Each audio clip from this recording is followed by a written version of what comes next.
Hello, my lovely duckies, and welcome to the Boneyard. As always, I'm your host, Caster, and today I'd like to talk about an older anime. Well, not really old, but it's gonna be 10 years old next year, so it's 9, and that would be the 2011 version of Hunter x Hunter. And I would like to discuss some of the subversiveness of this show and manga, and the brilliance of the writing. I mean, uh, its creator is magnificent writer, and it doesn't follow the tropes of typical shonen, and it's more of a deconstruction. And the two fights in the show that really show this is Gon versus Pito and Meruem versus Netero. And I've not really heard a whole lot of this before. I mean, people have talked about how subversive, these fights are, but the one versus Metroid now and Netero, I haven't. People really haven't really deconstructed that one too much. Gon and Pito, they have, and what I mean by that is, well, Gon is the protagonist of the show, and in typical shonen fashion, the hero will always rise up to the occasion, find the strength within him, to overcome any obstacle, to go to that new level. Basically, like, perfect example is Dragon Ball Z. You know, Goku always manages to somehow always get to the next level. And every opponent is basically the end boss of a level. And in Hunter x Hunter, it's much different and much more fleshed out. And now, I'm not trashing Dragon Ball Z. I love Dragon Ball Z. One of my favorite shows ever. Okay, Dragon Ball and Dragon Ball Z, the whole franchise, manga and everything, the whole story, I love it. Okay. Um, in the same way that really JoJo's Bizarre Adventure is a deconstruction of shonen, and it was actually made. It's mostly ripping on Fist of the North Star, and Fist of the North Star can get goofy at times. I still love Fist of the North Star. You can still love something even though you get the joke and make fun of it.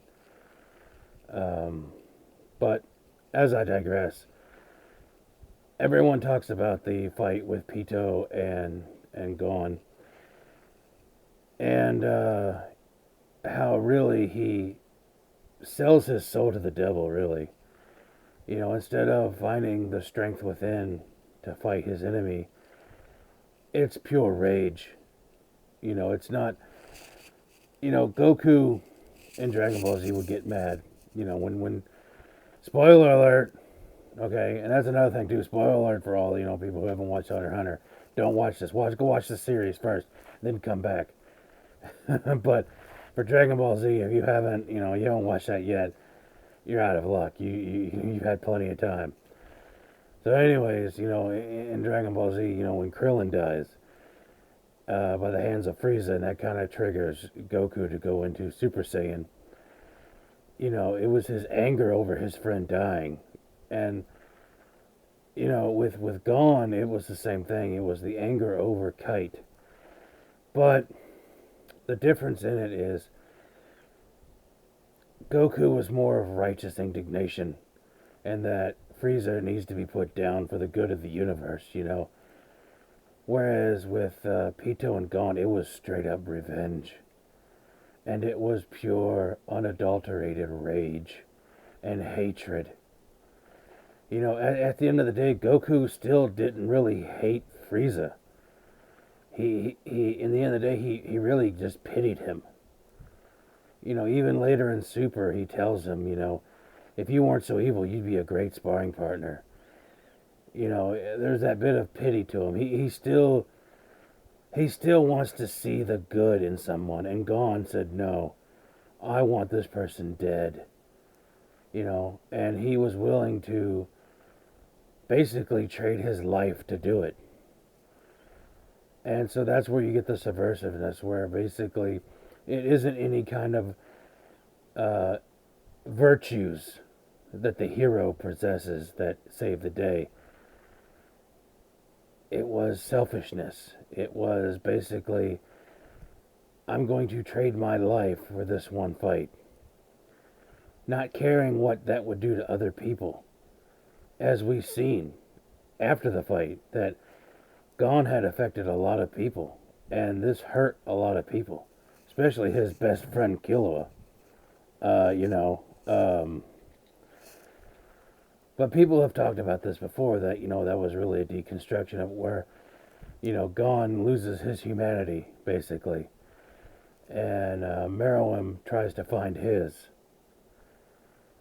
And the thing about the fight with Netero and Meruem is that the one thing that always really struck me, and I really loved it, and it struck me as just awe-inspiring and just really great writing, is that, as we know, spoiler alert, again, don't watch the video if you haven't seen the series, but as we know, you know, uh, Netero trains his entire life. And I believe it was at 46, that's when he started his regiment to becoming basically a monster. Just becoming this overpowered being, the most powerful person in the world, basically. And, at age 50, he had pretty much completed that. And in that fight between Meruem, he pulled out all the stops, and I mean, he used everything he had, and it still wasn't enough. And was it through the power of friendship, or did he somehow, gain the next level of power to defeat his enemy? And, no. No. It was none of that. It wasn't nothing virtuous. It was actually something very cynical. As we know, that Netero had a mini nuclear device implanted in his body. And that's a very cynical look, too, is that if there was anybody who was able to beat him, that was basically the fail-safe. If there's someone more powerful in there to take out me, then we're in trouble. And this is basically insurance to finish them off. Is that if his heart would ever stop, the mini nuke would go off. And in the show, in the manga, in the show, they say it spreads a poison. But, we know what it is. It's radiation. Because, the way everybody dies after being in contact with people, it's radiation, high doses of radiation poisoning. I mean, it's a nuke after all. And the one line that really got to me was what Netero had said to Meruem at the very, very end, just before he died. Because, as we know, Netero used everything he had, and it still wasn't enough. And so he tells him that you basically have overestimated or underestimated humanity. You underestimate our infinite potential for evolution. Now, from what I understand, in the original manga, the word for evolution can actually be pronounced as the word for malice.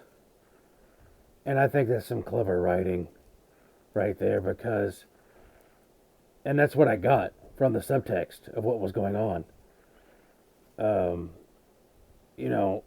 Eventually someone would basically be more powerful than Meruem. Somebody would rise up. Our potential, humans' potential to basically evolve and get better. But at the same time, on the other side of that coin, which, again, that's brilliant on the anime's part, because, the ending song is all about that, two sides of a coin. On the other side of the coin, humanity's infinite potential for cruelty is what won the day. Humanity's best traits did not win. Virtue and honor and friendship and love, all those things, they meant nothing in the end.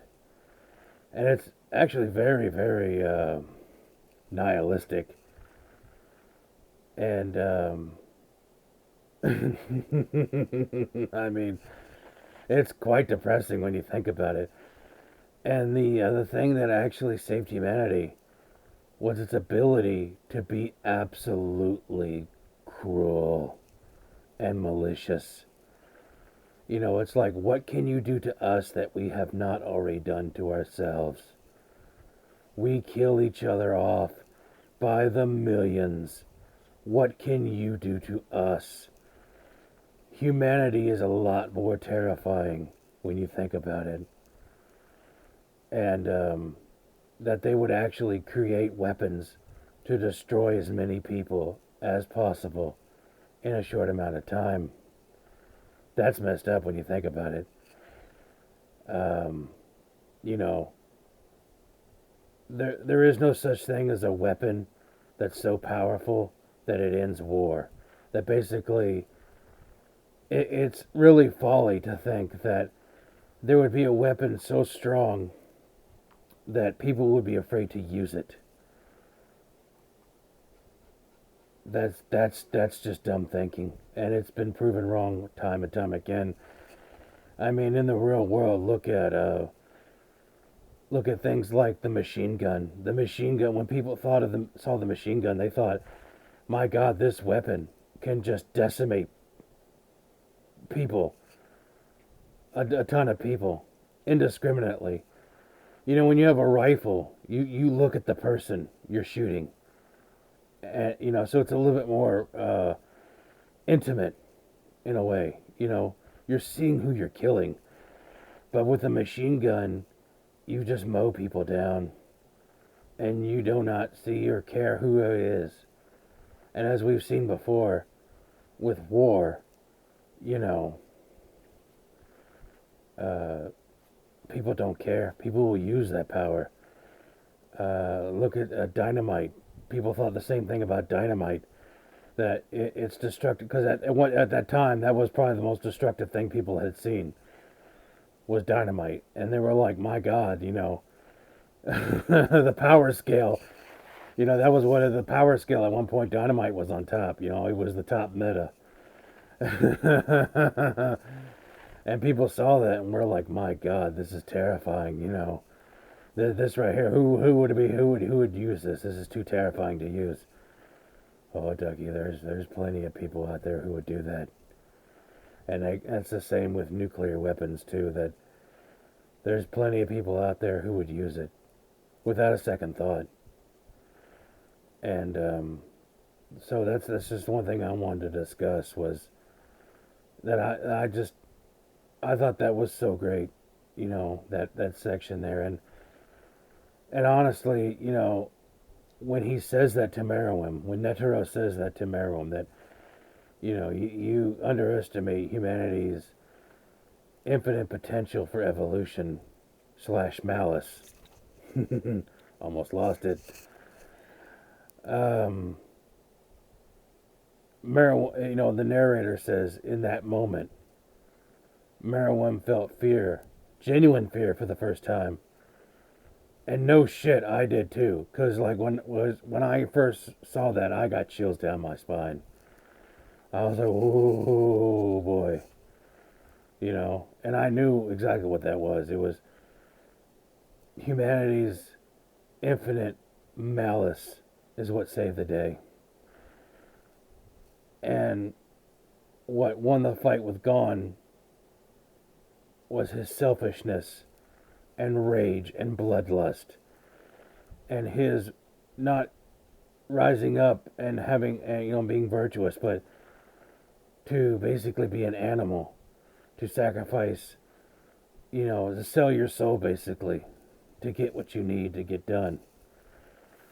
And I gotta hand it to the creator. of Hunter x Hunter. Yoshihiro Tagashi. I mean, he's brilliant. I mean, I guess that's why it takes him so long to have stuff come out. You know, but because I mean, this manga's been going on since the dawn of time.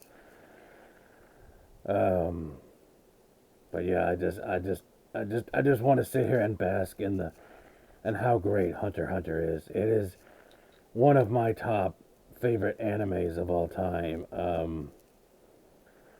You know, when I first watched it, you know, the first season or first season, the first arc, really, I was just like, well, this is just typical shonen stuff. Yeah, there's some cool stuff in there, and they're kind of like it's little dark things in there, but